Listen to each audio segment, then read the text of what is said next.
Merhaba. Merhaba hocam. Gel bakalım biraz öne doğru gel. Kardelen nasılsın?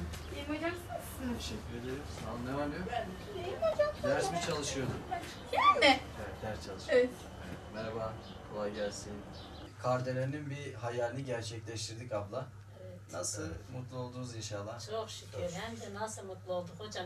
Allah sizlerden razı olsun. İnşallah desteğimiz devam edecek. Kaynak İnşallah. kitaplarını da karşılayacağız kızımı. İnşallah eğitimi tam anlamıyla almış olacak. Bu noktada biz de üzerimize düşen tüm fedakarlıkla yanında Sağ olun. olacağız. Kardelen Yıldırım.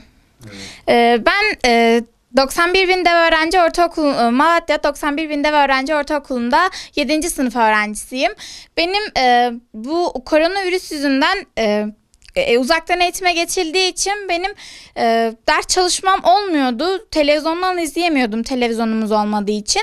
Ve bu yüzden de ben yani uzakta kalıyordum. Bu üzücü bir durum yani. Çünkü yani ve Akşemseddin İşitme Engelliler Okulu'nun öğretmenleri, çalışanları benim sesimi duydu ve bana televizyon getirdiler ve ben de ders çalışabilir miyim? Bunun için mutluyum yani. Hayalim gerçekleşti diyebilirim. Yani güzel bir duygu. Yani bu süre zarfında uzaktan eğitimde çalışamıyordum ben. Hani dersten yani kitaptan okuyordum ama öğretmenden dinlemek gibi olmuyordu benim için. Bu yüzden de getirdiler yani. Bunun için mutlu oldum. EBA TV'den artık derslerimi dinleyip eğitimime devam ediyorum. Bunun için Akşemseddin İşitme Engelliler Okulu öğretmenlerine çok teşekkür ederim. Kardelen Yıldırım 7. sınıf öğrencisi. Maddi imkansızlıklar yüzünden evinde uydu ve televizyon olmadığı haberi bize ulaştı. Biz bu haberi alınca tabii hemen Akşemseddin İşitme Engelliler Okulu öğretmenleri olarak bir karar aldık. Aramızda bir şekilde bir kampanya başlattık ve hemen 24 saat gibi kısa bir sürede Kardelen kızımızın hayalindeki ev ortamını sunmaya çalıştık ve ona bir televizyon aldık. Şimdi EBA TV'den o sıkıntısını da elhamdülillah giderdik. Derslerini takip edebiliyor. Anne ve baba eğitime gönül vermiş iki ebeveyn.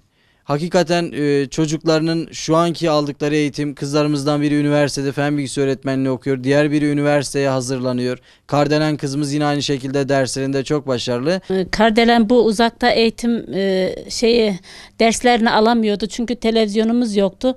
Birkaç gün komşuya gitti. Olmadı. Yani bu virüsten dolayı olmadı. Yani baktım ki onlar da tedirgin oluyorlar. Tekrar gönderemedim. İşitme engelliler okulun müdürlerine duyurdu sesimi.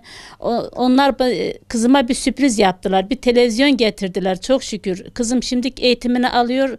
Bu süreci daha güzel atlatacağına inanıyorum. Daha güzel olacağına inanıyorum. Herkese çok teşekkürler. Müdürlerimize çok teşekkürler. Allah hayırlarını kabul etsin. Allah ömürlerini uzun etsin.